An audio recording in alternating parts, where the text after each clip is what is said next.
네, 교수님 이제 좀 있으면 큐 사인 주실 것 같아요. 네.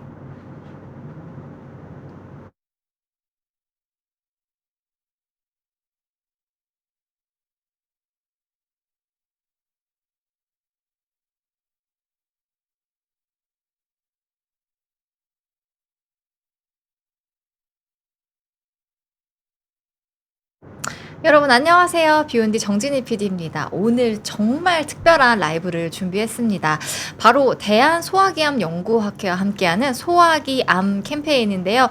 앞으로 총 15편의 특집 라이브를 통해서 이 소화기암의 예방, 진단, 치료에 이르기까지 꼭 알아야 할 정보를 우리나라 최고의 전문가분들과 함께 전해드릴 예정입니다. 구성도 정말 다채롭습니다. 5개씩 3탄으로 이루어져 있는데요. 1탄은요. 똑똑 캠페인이라고 해서 똑똑하게 알고 똑똑하게 예방하자를 주제로 소화기암의 검진과 예방에 대해서 들려주실 예정입니다. 2탄은요. 건강한 소화기, 건강한 삶, 삶의 질을 위한 첫걸음을 주제로 진행되고요. 3탄은요. 명의가 말하는 소화기암 치료 A to G로 소화기암의 완치를 위한 치료법에 대해서 알려드립니다. 오늘은요. 대망의 첫 번째 시간인데요. 정말 흔한 증상입니다. 이 속쓰림인데요. 이 속쓰림과 위암의 초기 신호를 주제로 이야기를 나눕니다. 대한소화기암연구학회 회장을 역임하고 계신 상계백병원 소화기내과의 문정석 교수님과 오늘 함께합니다. 교수님 모시고 이야기 나눠보겠습니다. 교수님 안녕하세요. 네, 안녕하세요. 예. 이렇게 귀한 주말에 저희 비욘디와 함께 해주셔서 다시 한번 감사의 말씀을 드립니다. 감사합니다. 교수님. 예. 저희 사실 비욘디와는 연이 조금 있으시긴 하지만 시청자분들께 인사와 소개를 좀 부탁드릴게요. 예. 비욘디 시청자 여러분 만나 뵈서 반갑습니다.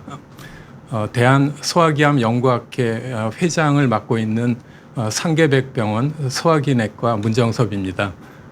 오늘 귀중한 시간 마련해 주신 비욘디에 다시 한번 감사드립니다. 아유 감사합니다 교수님. 오늘 사실 알찬 강의도 많이 준비해 주셨는데 제가 궁금한 게 너무 많아서 몇 가지만 좀 여쭙겠습니다. 대한소화기암연구학회 어떤 학회인지 저희 시청자분들께도 소개해 주시면 좋을 것 같아요. 대한소화기암연구학회는 그렇게 오래된 학회는 아닙니다. 2004년에 설립이 됐고요. 소화기의 암을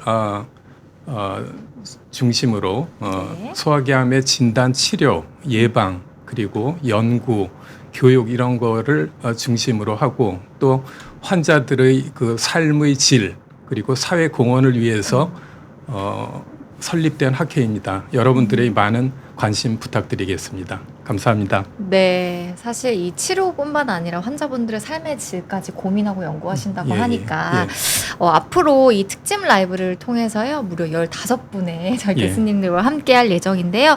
이번 캠페인 정말 긴 호흡으로 진행이 됩니다. 어떻게 좀 준비하고 기획해 주시게 되셨는지 그 배경에 대해서도 궁금합니다. 네. 사실 요즘 인터넷이 많이 발전하면서 또 이 소화기암 치료가 최근에 굉장히 많이 발전을 했습니다. 많은 지식이 있지만은 체계적으로 소화기암에 대해서 말씀드릴 수 있는 기회가 별로 없었습니다. 이번 기회에 그 소화기암 최고 전문가 교수님들과 또 비욘디와 같이 소화기암에 대한 모든 예방서부터 치료까지 말씀을 드릴 기회를 마련을 할 거고요. 15번 모두 아주 유익한 강의니까 다 들어주시기 부탁드리겠습니다. 감사합니다. 네, 앞으로 15번에 걸쳐 진행되는 특집 라이브 많은 기대해 주시고요. 오늘 준비해 주신 강의도 너무 알차서 빨리 들어보고 싶은데 한 가지만 더 여쭤볼게요. 사실 이 요즘에는 내시경 잘 받으시는 분들도 워낙 많으셔서 조기에 진단되시는 분들도 정말 예전에 비해서 많이 늘었다고 알고 있는데 그럼에도 불구하고 사실 이 속쓰림이라든지 소화불량이라든지 이런 증상들은 굉장히 좀 흔한 증상이기도 하고 비특이적인 증상이어서 좀 놓치시고 간과하시는 분들도 많을 것 같다는 생각이 듭니다. 좀 어떠신지 여기에 대해서도 한번. 그 소화기내과를 찾아오시는 분들은 모두 속이 쓰려서 오시는 분이 제일 많을 겁니다. 물론 오늘 주제로 말씀드리는 그 위암도 들어가지만요. 많은 질환이 속쓰림이 있기 때문에 오늘 강의를 처음부터 끝까지 들으시면은 많은 도움이 될 것으로 생각을 합니다. 예. 네, 오늘 강의 잘 들어주시면 아주 자세한 답변을 들어보실 수 있을 것 같은데요.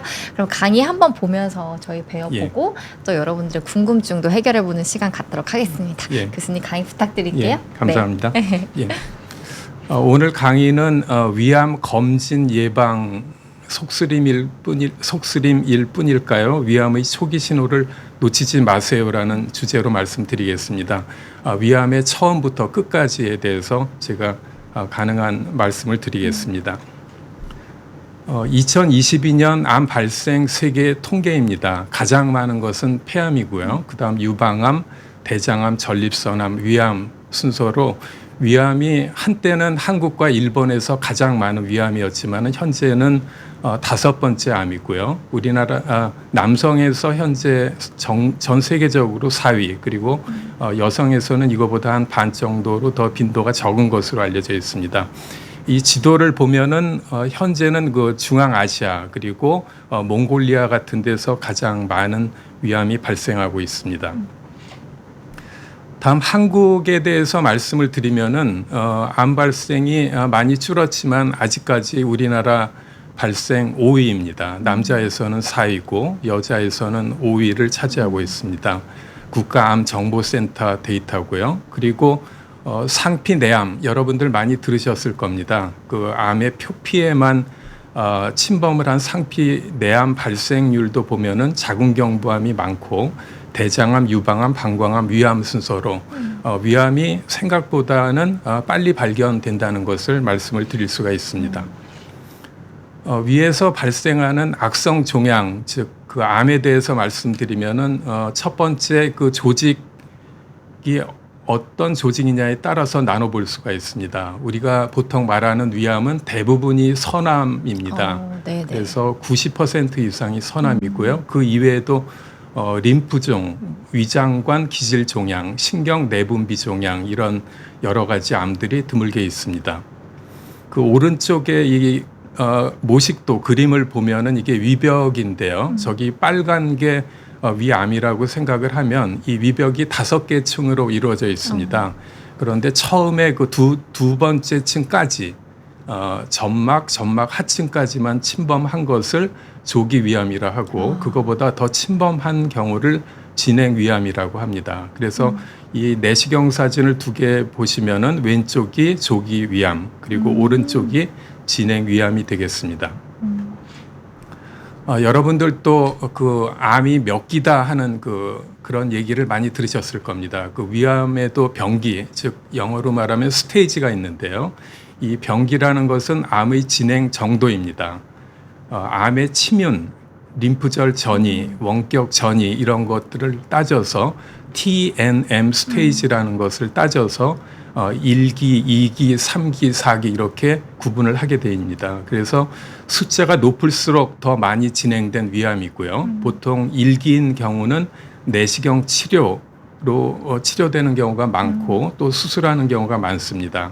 2기, 3기인 경우는 수술로 치료를 하지만 항암 화학요법이 추가로 치료에 들어가는 경우가 많고요. 4기인 경우는 수술을 하는 경우도 있지만 수술이 어려운 경우가 많아서 항암 화학요법으로 주로 치료를 하고 있습니다.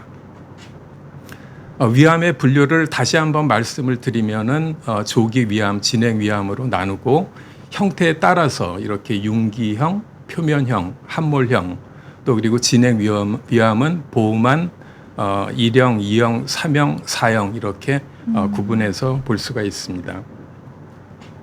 그래서 오늘 내시경 사진을 여러 개 보여드리려고 하는데요. 그 진행 위암 사진입니다. 여러 가지 타입이 있는데 보호만 1, 2, 3, 4형 이렇게 튀어나온 형도 있고요. 궤양형도 있고 여러 가지가 있습니다. 여기서 특히 그 우리가 신경을 써야 되는 건 보호만 타입 4입니다. 이 4형 이 위암은 언뜻 보면은 위벽이 좀 두꺼워진 거로만 보이기 때문에 진단이 어렵고 또 이쪽 예. 오른쪽입니다. 네. 그래서 이쪽에 보면은 조직 검사를 해도 안 나오는 경우가 많습니다. 그래서 조금 진단이 어려울 수 있다는 것을 말씀을 드립니다. 조기 위암은 그대로 조기 위암이기 때문에 아주 초기에 발견되는 암이기 때문에 처음에는 아주 작은 병변으로 시작이 됩니다. 그래서 내시경을 굉장히 꼼꼼히 봐야 되고요. 또 이 2B 타입 같은 경우는 굉장히 그 평탄한 그런 점막의 변화만 네. 나타나기 때문에 진단이 어려운 경우가 꽤 있습니다. 교수님, 근데 사실 뭔가 위암이라고 하면 이런 혹이나 종양 같은 모습을 떠올리는데 일반인 분들은 저렇게 좀 평평해지는 모양으로 나타나기도 하나 봐요. 이런 경우도 꽤 많습니다. 그래서 네네. 이따도 말씀드리겠지만은 네. 그 위암 진단이 그 모래사장에서 진주를 찾는 것 같은 그런 기분이 들 때도 있습니다. 네네. 이따 많은 사진을 보여드리겠습니다. 네, 사진으로 설명 주시니까 이해가 쏙쏙 됩니다. 네. 다음은 소화기 증상입니다. 너무 우리가 많이 느끼는 증상인데요. 이 왼쪽에 제가 가져온 그림이 우리 내과 교과서 중에 가장 중요한 그 해리슨이라는 교과서입니다. 즉 바이블이죠. 이걸 보고 모두 내과 의사가 되는데 여기 첫 장에 보면은 소화기 증상에 대해서 나옵니다. 보면은 이런 복통, 속쓰림, 메스꺼움, 구토, 변비, 설사, 출혈, 황달, 삼킴, 곤란, 식욕부진, 이런 증상들이 다 소화기 증상으로 나타나는데 오늘 말씀드리는 그 위암은 이 모든 증상이 다 나타날 수가 있습니다. 그렇기 때문에 증상만 갖고 위암을 진단하는 것은 좀 어렵고 또 이 마지막에 소화기 외 증상이라고 썼는데 소화기 질환이 아님에도 불구하고 이와 같은 소화기 증상은 다 나타난다는 것입니다. 그래서 우리 소화기 외래가 그 병원에 교통 정리를 하는 과다 하고 말씀을 드립니다. 모든 과의 환자가 다 소화가 안 된다고 봅니다. 그러면은 그 중에는 뭐 산부인과 환자도 있고요. 여러 과로 우리가 환자를 보내주는 경우가 있습니다. 소화기 증상은 소화기 외에도 소화기 외 질환에도 많다는 것을 제가 다시 한번 말씀을 드리면서 여러분들 닥터 지바고라고 그 옛날에 그 영화 보신 적이 있죠. 여기 마지막 장면을 보면은 그 기차를 탄 닥터 지바고가 밖에 지나가는 라라를 봅니다. 그래 라라를 보고 기차에서 내려서 뛰어가다가 가슴을 움켜잡고 쓰러지죠. 제가 볼 때는 협심증이나 심근경색이 온 것 같은데 이 협심증, 심근경색 환자도 소화가 안 되고 얹힌 것 같다 하고 소화기 내과를 찾아오는 경우가 있습니다. 그리고 이 사진의 오른쪽 보면은 배가 아파서 왔는데 요로 결석 환자였고요. 또 소화가 안 돼서 왔는데 초음파를 했더니 이렇게 임신인 경우도 있었습니다. 다행히 엑스레이를 안 찍어서 다행이었고요. 그리고 배가 아파서 왔는데 모든 검사를 해도 다 정상입니다. 일주일 있다가 다시 한번 진찰을 해보니까 이렇게 발진이 돋았습니다. 그래서 대상 포진도 배가 아파서 오는 경우가 있다는 것을 말씀을 드리고 소화기 증상은 소화기 외 모든 과의 환자도 있을 수 있다는 것을 다시 한번 말씀을 드립니다. 그러면은 오늘의 주제인 그 위암 증상에 대해서 말씀을 드리겠습니다. 아까 말씀드린 그 조기 위암, 두 번째쯤까지 침범한 조기 위암은 대부분 증상이 없습니다. 내시경을 해서 발견되는 경우가 더 많고요. 반대로 진행 위암은 좀 더 진행됐기 때문에 여러 가지 증상이 있습니다. 소화불량, 속쓰림, 오심, 구토, 트림, 그리고 토혈, 혈변이 나오기도 하고요. 체중 감소, 피곤, 어지럼증, 배에 어떤 덩어리가 만져진다. 그리고 입에서 냄새가 난다. 그래서 오는 경우도 있습니다. 여기 이 왼쪽이 조기 위암이고 왼쪽이 조기 위암이고 오른쪽이 진행 위암입니다. 제가 이 조기 위암 사진을 한 20년 전에 내시경을 했던 사진인데 굉장히 그 효자 아들 얘기를 드리겠습니다. 어떤 얘기냐면 고3 아들이 소화가 안 된다고 내시경을 하러 왔습니다. 근데 내시경실에 들어와서 내시경을 딱 보더니 자기 죽어도 내시경 못 하겠다고. 그래서 엄마가 그럼 엄마가 먼저 할 테니까 네가 엄마 하는 거 보고 너도 내시경을 해라 해서 아들이 내시경을 했습니다. 근데 아들은 위가 멀쩡했고요. 엄마 위에서 이렇게 조기 위암이 나왔습니다. 그래서 제가 본 환자 중에 가장 효자 아들이다 하고 제가 말씀을 드립니다. 엄마 어머니를 생명을 살리셨네요. 구했으니까요. 예. 네. 예, 그래서 위암은 이렇게 증상이 없습니다. 엄마도 증상이 없었고요. 다음 그 속쓰림을 일으키는 질환에 대해서 말씀을 드리겠습니다. 소화 불량으로 환자가 오는데 환자들이 말하는 게 다 다릅니다. 누구는 소화가 안 된다, 체했다, 쓰리다, 더부룩하다, 돌덩어리가 매달린 것 같아, 이런 여러 가지 표현을 갖고 소화기내과를 찾고요.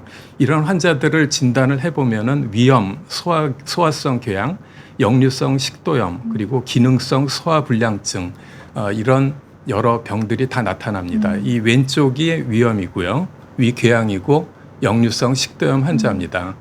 여기에 사진은 없지만 기능성 소화불량증이라는 질환이 있습니다. 이거는 모든 검사를 다 해도 정상입니다. 정상인데 지속적으로 반복적으로 상복부의 통증 혹은 불편감이 아무런 원인 없이 나타나는 경우입니다. 근데 이런 경우는 사실은 우리가 이 머리 위는 다 연결돼 있다 그러죠. 그래서 이 위에 있는 통증이 하나라는 시그널이 머리에 10으로 전달이 된다든지 위에서 어떤 그런 통증의 그 시그널이 위로 전달이 돼서 이런 증상이 나타난 것으로 생각을 합니다. 그래서 이런 모든 증상이 이런 여러 가지 질환에서 나타날 수 있고 또 위암에서도 이런 여러 가지 증상이 같이 나타날 수 있어서 굉장히 오버랩되기 때문에 진단이 어렵다는 것을 말씀을 드리겠습니다. 하지만은 그 위암을 우리가 유추해 볼 수 있는, 추측해 볼 수 있는 경고 증상은 있습니다.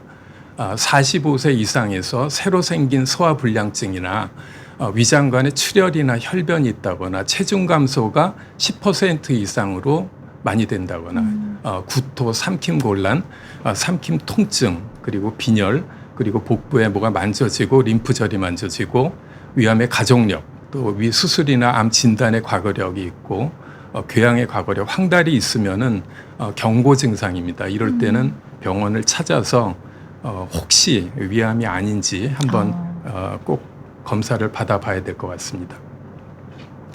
그러면은 위암이 약을 먹으면은 증상이 없어질 수도 있느냐, 굉장히 중요한 문제인데요. 답은 그렇습니다.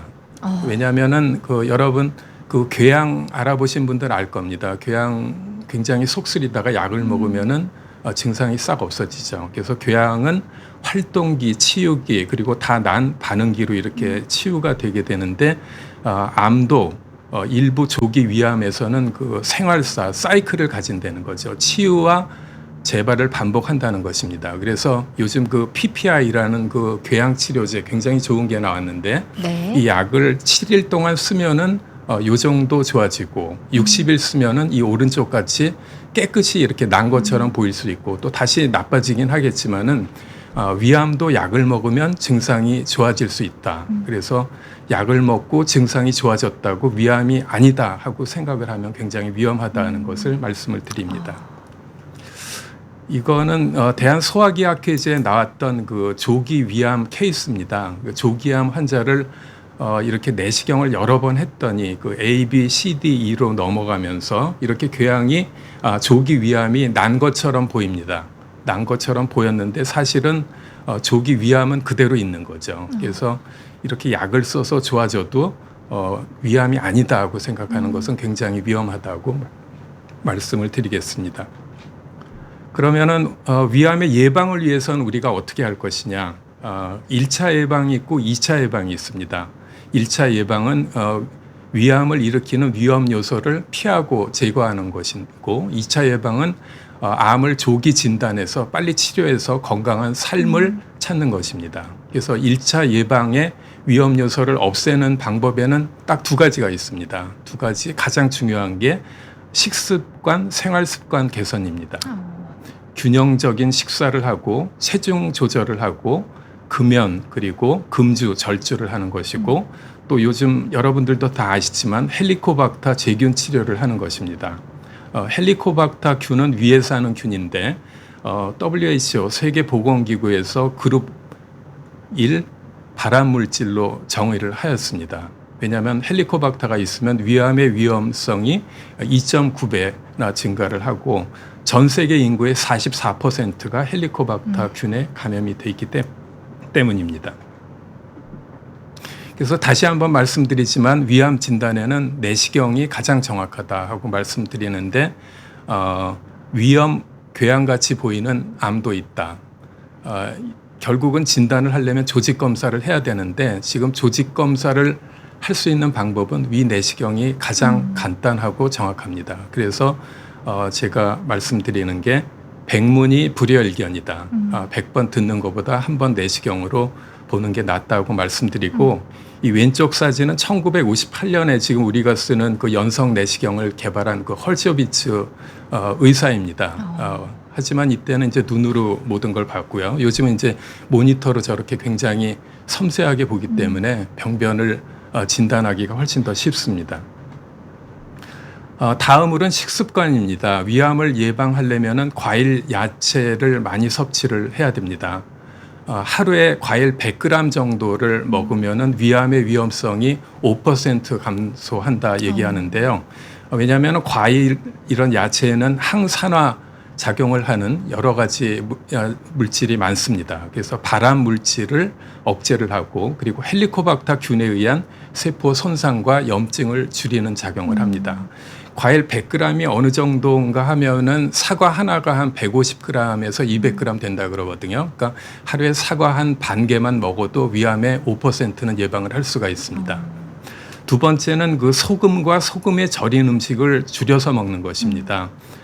소금을 줄이면 위암이 소금을 많이 먹으면 위암이 1.24배 증가하고요. 그리고 소금도 그 소금 양에 따라서 위암의 발생이 비례합니다. 그래서 하루에 40g 정도의 소금을 먹으면 약 15% 정도 위암이 더 많이 발생한다고 하고 이 소금에 절인 야채, 생선, 고기, 가공육, 훈제고기 이런 것을 먹으면은 그 질소 물질, 나이트로사민이라는 발암 물질이 생겨서 위벽 세포를 손상시키고 또 그 헬리코박터 균이 위에 서식하는 좋은 환경을 만들어줍니다. 따라서 이런 음식은 맛이 있으면 먹을 수밖에 없지만은 양을 좀 줄이는 게 좋을 것으로 생각이 됩니다. 또 음주입니다. 그 술을 먹으면은 술이 이제 알코올이 아세트알데하이드로 변화하는데 이게 이제 DNA 손상과 세포 변이를 초래를 합니다. 그래서 논문마다 다르지만은 한 잔에서 세 잔 이상이 안 좋다 하는 논문들이 많고 하지만 한국 국가암 예방 그 가이드라인에는 금주를 하는 것이 위암 예방에 좋다 하고 발표를 하였습니다. 그래서 논문마다 다르지만은 술을 꼭 먹고 싶어도 세 잔 이상은 드시지 않았으면 하고 말씀을 드립니다. 또한 그 흡연입니다. 이 담배에는 7,000개 이상의 그 독소와 화학 물질이 있어서 DNA 손상을 일으키고요. 위암 전체의 약 한 11%는 흡연에 의한 것이다. 또 흡연을 하면 위암이 1.5에서 2.5배 증가하고 또 이것도 흡연 양에 비례하고 최근 많이 피는 그 전자담배, 흡연 껌도 이런 위암을 많이 일으킬 수 있다 하고 또 이 가족력도 굉장히 중요합니다. 위암 가족은 위암이 걸릴 확률이 2배에서 3배 정도 많습니다. 왜냐하면은 위암 가족이라는 것은 같은 유전자를 가졌을 수도 있고 또 같은 그 나쁜 생활 환경이 같을 수도 있기 때문에 위암이 가족적으로 많이 생긴다고 말씀드릴 수 있습니다. 또한 그 체중 조절을 하는 것도 굉장히 중요합니다. 이 비만이 있으면은 비만은 그 낮은 정도의 만성 염증 상태가 유지되는 것으로 이해를 할 수도 있습니다. 따라서 암 발생 호르몬이 증가할 수 있고요. 그리고 암 중에서도 특히 그 식도의 그 하부암 또 식도 근처에 생기는 그 위암이 많이 생길 수 있습니다. 또 직업적으로 뭐 여러 가지 분진, 고온 작업, 또 크롬, 나무 작업, 또 요리, 고무 공장, 석탄, 금속, 석면, 실리카 노출 이런 것들이 다 위암을 일으킬 수 있다고 하고요. 또 방사능 노출도 굉장히 중요하다고 합니다. 그래서 일본에서 히로시마, 나가사키의 그 원자 폭탄이 떨어지고 위암이 굉장히 증가했다는 얘기도 있고 또 소아에서 방사능 치료를 하면은 위암도 약 한 4.6배 증가한다고 합니다. 헬리코박터균에 대해서 말씀을 안 드릴 수가 없는데요. 네. 헬리코박터균은 위염 소화성 궤양 위암의 원인입니다. 이 오른쪽에 제가 이 얼음인간 웨치라는 그 얼음인간을 사진을 보여드리는데 이 얼음인간은 5,300년 전에 그 알프스의 그 얼음에 갇힌 어머. 미이랍니다. 그래서 5,300년 후에 최근에 발견이 됐는데 이 웨치를 내시경을 해서 위를 봤더니 이 웨치한테 헬리코박터균이 있다는 것입니다. 그래서 이 헬리코박터균의 역사는 굉장히 오래됐다고 말씀을 드리고 이 1899년에 그 폴란드의 자보르스키라는 의사가 위를 봤더니 무슨 균이 있더라. 그래서 그 균을 비브리오 루굴라라고 명명을 했습니다. 이게 위의 결핍증, 위암의 원인이다고 얘기를 했는데 그 다음에 이제 그 딴 의사가 보니까 이거는 균이 아니다. 강력한 위산 안에는 균이 살 수 없다. 이렇게 얘기를 해서 한동안 이 위에 헬리코박터균이 있다는 그런 이런 주장을 잃었습니다. 하지만 그 호주에 계시는 이 로빈 워렌 베리 마샬이라는 이 과학자가 앞만 봐도 위에 뭐가 있다. 그래서 1983년에 란셋이라는 유명한 네. 잡지에 논문을 짓습니다. 만성 위염 위 점막에서 알려지지 않은 그 꾸불꾸불한 막대기 같은 무슨 균이 있다.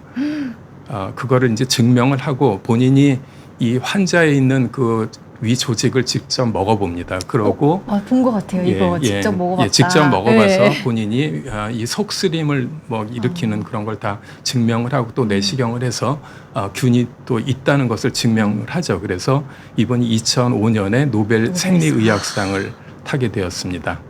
이 헬리코박터균은 요즘은 다 알고 있지만은 낮은 사회 경제 여건 그리고 개인적인 접촉 또 가족 간의 감염이 많고요. 또 어릴 때 생기면은 평생 갖고 가기 때문에 그 위암이 생길 가능성이 높아지게 됩니다. 그래서 요즘은 그 헬리코박터 제균 치료를 굉장히 많이 합니다.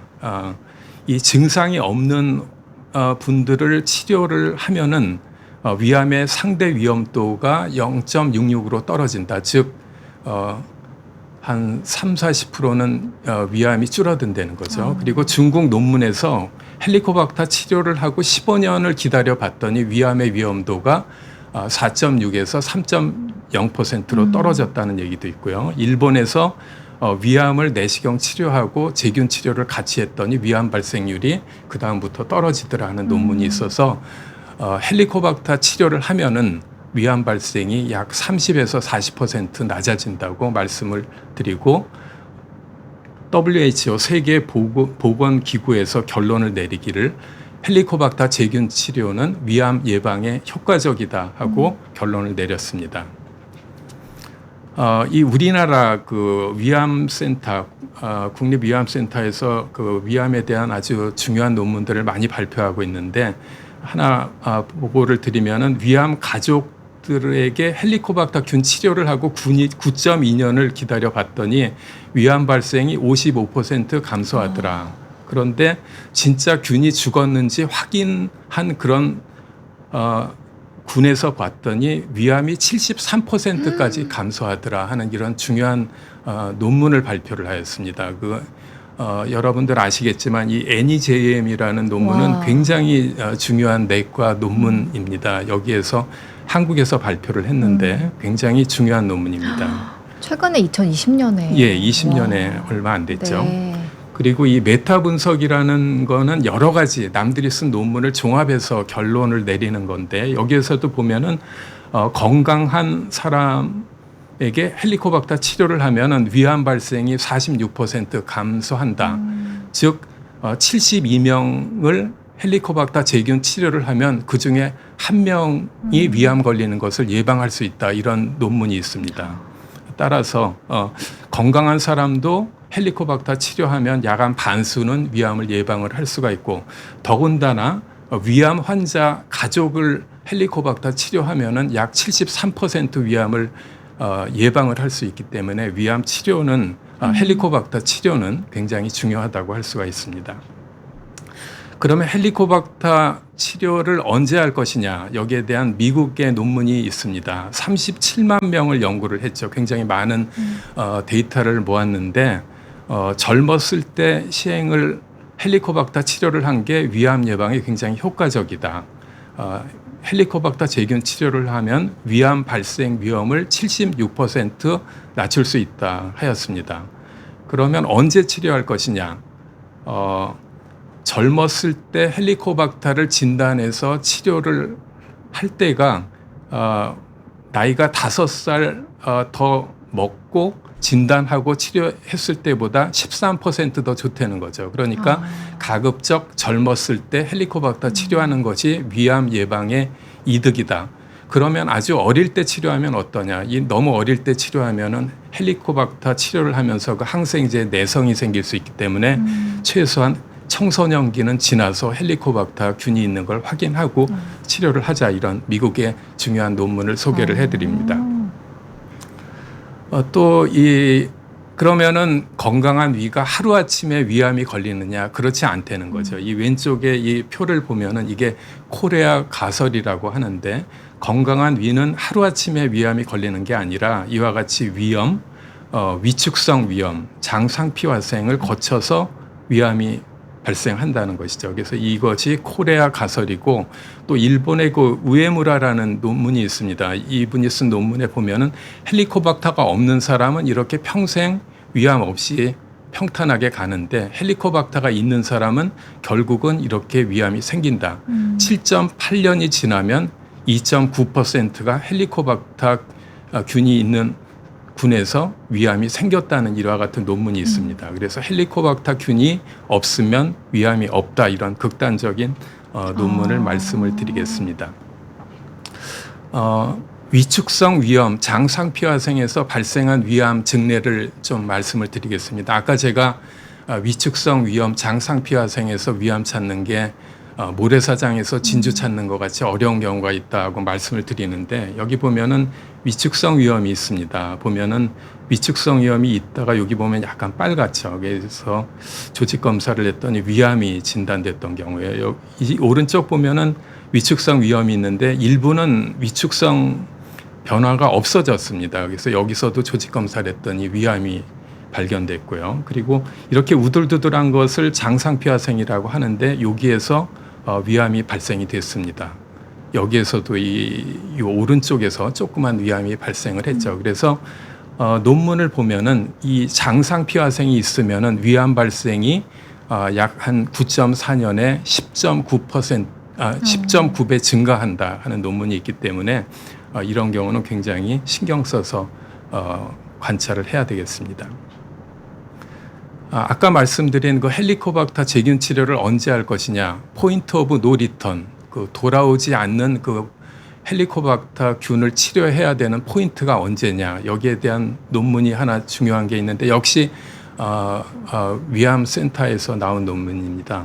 NEJM에 나온 논문이고요. 여기에 보면은 그 위암이 발생한 환자에서 헬리코박터 치료를 했더니 그 치료 안 한 군보다 위암이 한 50% 안 생겼다 하는 데이터가 나왔고요. 그리고 하나 그 고무적인 것은 위축성 위염, 장상피화생이 이미 생긴 그런 환자에 있어서도 헬리코박터 균 치료를 했더니 나중에 그 3년 후에 내시경 검사를 해서 조직 검사를 했더니 위축성 위염, 장상피화생이 가역적으로 전에보다 좋아졌더라, 그런 발표가 있습니다. 과거에는 이미 위축성 위염, 장상피화생으로 진행이 되면 헬리코박터 치료를 해도 위가 건강해질 수 없다 하는 그런 논문들이 많았는데, 이 논문은 굉장히 고무적이죠.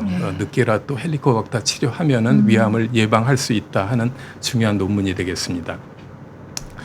위암의 2차 예방입니다. 위암 조기 진단과 치료에 대해서 말씀을 드리고, 전 세계적으로 일반인을 대상으로 위암 검진을 하는 나라는 한국밖에 없습니다. 와. 위암 검진을 하는 나라가 한국과 일본이 있는데, 예, 일본은 그 지역적으로 신청자를 받아서 검진을 합니다. 하지만 한국은 좋으나 싫으나 전 국민이 40세가 지나면은 2년에 한 번씩 내시경 검진을 받습니다. 그래서 위암 발견율을 보면은 내시경을 하면 1000명에 한 2.6명이 나오고 위장 조영술 그 엑스레이를 찍으면 0.68명이 진단이 됩니다. 따라서 내시경이 위장 조영술보다는 진단율이 2.7배에서 4.6배 높다고 말씀을 드립니다. 이렇게 그 내시경을 검진으로 해보면은 81%가 조기 위암 초기에 발견된다고 보고를 하고 있고 또 2년에 한 번씩 국가에서 권장하는 대로 내시경을 하면 안 한 사람보다 위암 발생이 현저히 감소한다는 내용을 알 수가 있습니다. 그래서 우리나라의 위암 검진 사업 현황을 보면은 2002년에 시작이 됐고요. 그리고 2018년부터는 위내시경 검사가 기본 검사로 하고 있고 위내시경을 할 수 없는 분만 위장 조영술을 선택적으로 하고 있습니다. 위암 검진은 지금 전 국민의 한 72%가 시행을 하고 있고요. 그 위암의 현재 우리나라 5년 생존율은 과거에 43%에서 이 위암 검진을 하고 72.8%까지 증가하였습니다. 또 내시경을 많이 하기 때문에 위암의 64.3%가 위를 벗어나지 않는 그런 국한 병기로 발견되고 있고 또 위암의 사망 위험도 검진을 한 번 하면 40%, 세 번 이상 하면 81%까지 위험을 감소시킬 수 있습니다. 또한 2년 이내 검진을 반복을 하면 최소한 2년마다 내시경을 하면 위암의 96%가 아까 말씀드린 그 암 1기에 발견이 되고 따라서 발견이 되더라도 54% 정도는 내시경으로 치료가 가능하다는 것을 말씀을 드립니다. 그래서 최근 그 국립암센터의 조기 위암 비율은 약 한 77%로 보고가 되고 있습니다. 또 위암이 생겨서 진행암이 되려면 얼마나 걸릴 것이냐 굉장히 궁금하죠. 평균적으로 약 한 44개월 걸린다고 합니다. 왜냐하면 조기 위암은 진단이 돼도 사실은 그 치료가 잘 되기 때문에 별 걱정이 없는데 진행암이 되면 이건 아주 다른 문제죠. 치료도 어렵고 굉장히 그 사망률도 높아집니다. 그래서 44개월이기 때문에 이게 한 3년 되죠. 그래서 아주 내시경을 미뤄도 3년이 넘으면 안 될, 진행암이 되지 않으려면은 3년이 넘으면 안 된다는 것을 다시 한번 말씀을 드립니다. 마지막으로 이 조기 위암이 그 내시경으로 치료되는 퍼센테이지가 좀 전에 약 한 반 이상 된다고 얘기했는데 이 환자도 증상은 없었던 분입니다. 국가암검진으로 내시경을 했는데 이렇게 작은 조기 위암이 발견됐고요. 잘 안 보입니다. 그래서 이렇게 요즘 특수한 그런 염색을 하면 좀 더 진단이 더 잘 될 수 있고요. 이렇게 내시경으로 제거를 하는 여러 가지 방법들이 있습니다.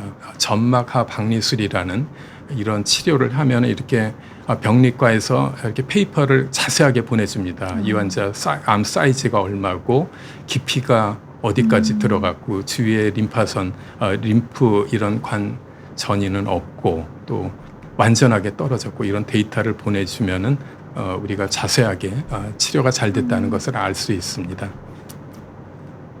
그래서 마지막으로 오늘 위암 증상에 대한 제 강의였지만은 아쉽게도 증상으로 위암을 진단하기는 굉장히 어렵다는 것을 말씀드리고 위암 예방법에 대해서 마지막으로 말씀드리겠습니다. 소금은 최대한 적게 먹고 탄 음식은 먹지 말자. 그리고 절인 음식, 단백질 발효식품, 가공 육류는 먹더라도 되도록 적게 먹는다. 왜냐하면은 질산염, 아질산염 이런 것이 많기 때문이고 또 신선한 과일과 채소를 많이 먹자 하고 말씀을 드립니다. 이 냉장고가 1950년대에 이 개발이 되고 이 위암이 30% 감소했다는 그런 논문이 있습니다. 그래서 신선한 과일과 채소가 굉장히 중요하고요. 오늘 말씀드린 헬리코박터 균 제균 치료가 굉장히 중요하고 무엇보다 주기적인 위 내시경 검사가 중요하다는 것을 말씀을 드립니다. 오늘 너무 위암에 대해서 장황하게 여러 가지를 얘기해서 좀 혼란스러우실 텐데 경청해 주셔서 대단히 감사합니다. 감사합니다. 와, 네, 교수님. 사실 굉장히 중요한 논문들을 너무 쉽게 설명을 해주셔가지고, 예.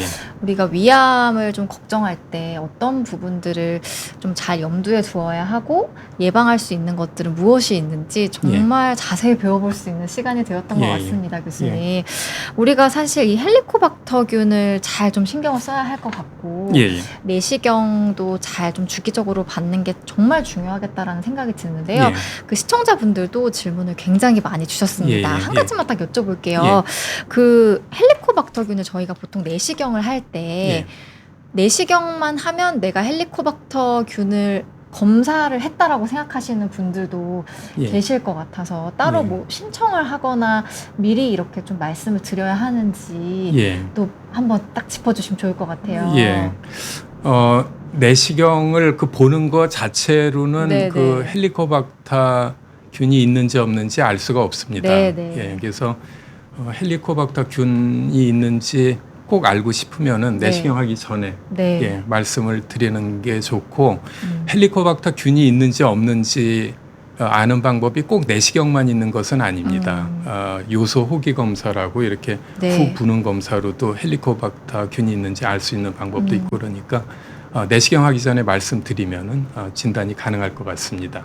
그러니까요. 굉장히 중요한 말씀인데, 내시경해서 나는 괜찮으니까, 괜찮다는 소견을 들었으니까, 헬리코박터도 없다라고 생각하시는 분들이 굉장히 많더라고요. 예. 그래서 요거는 좀 미리 검사하기 전에 말씀을 드려야 한다라는 것도 같이 기억해 주시면 너무 좋을 것 같습니다.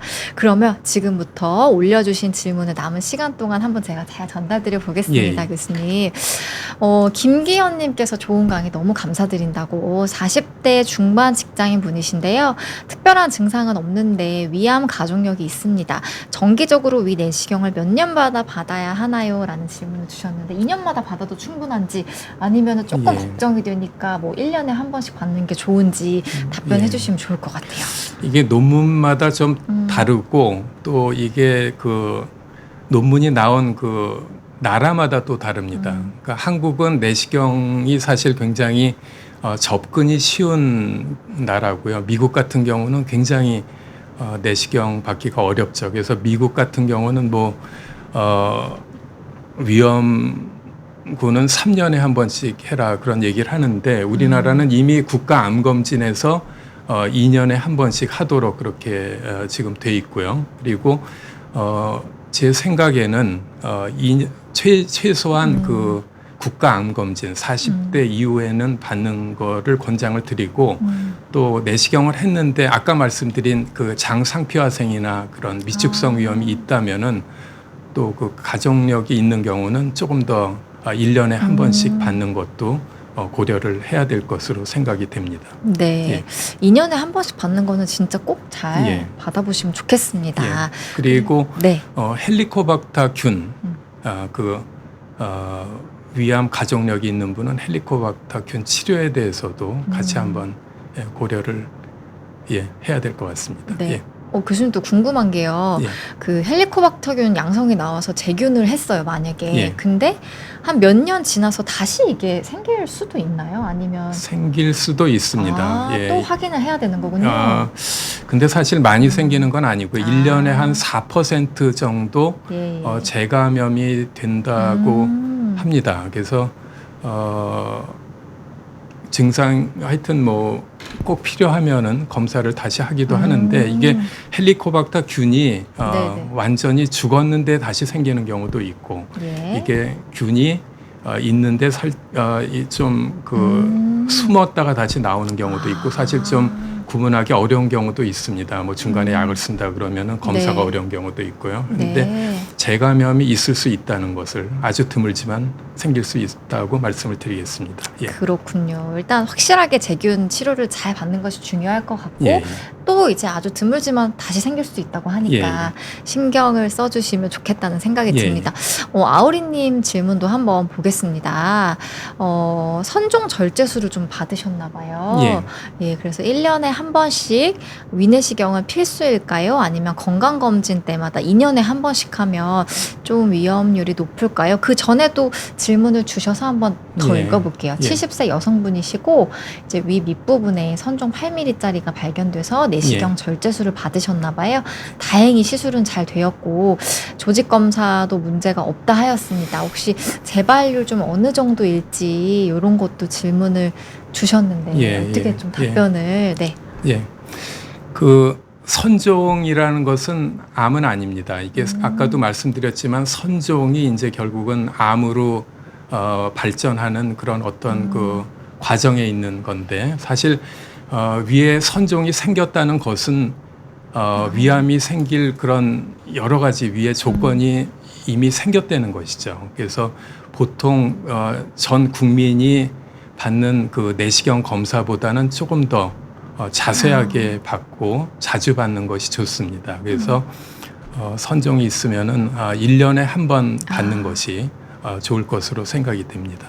네, 그리고 추가 질문도 주셨는데 이제 시술 3주가 지났는데 언제쯤부터 이제 평상시에 하던 대로 땀 흘리는 운동 그리고 포만감 있는 식사를 해도 괜찮은지도 질문 주셨네요. 이게 이제 그 궤양 그 이렇게 점막과 절제술을 하면은 그 위벽을 이렇게 띄어내기 때문에 궤양이 생깁니다. 근데 이 보통 궤양보다는 이 내시경 치료를 해서 생긴 궤양은 잘 낫는다고 돼 있습니다. 그래서 제 생각은 보통 궤양 치료하는데 한 2달 걸린다고 얘기를 하는데 이런 그 내시경 치료는 한 달 정도만 지나도 큰 궤양은 다 치유가 어느 정도 되기 때문에 한 달만 지나면은 뭐 운동하셔도 별 문제가 없을 것 같습니다. 그렇군요. 네, 한 달 정도 휴식 취하면 된다라고 말씀을 주셨고요. 권승준님 질문도 한번 보겠습니다. 작년 5월경에 내시경에서 위궤양 발견, 조직 검사 후 양성 약물 3개월 치료 후 8월에 다시 내시경 조직 검사 했는데 이제 좀 증상이 완화되었습니다. 그런데 현재 그때와 좀 비슷하게 속이 쓰리고 울렁거림 증상이 좀 있어서 또 이제 위궤양이 생긴 건 아닌지 아니면 또 위암이 생긴 건 아닌지 걱정이 좀 많이 되시나 봐요. 네, 요거 좀 의견을 주실 수 있으실까요, 교수님?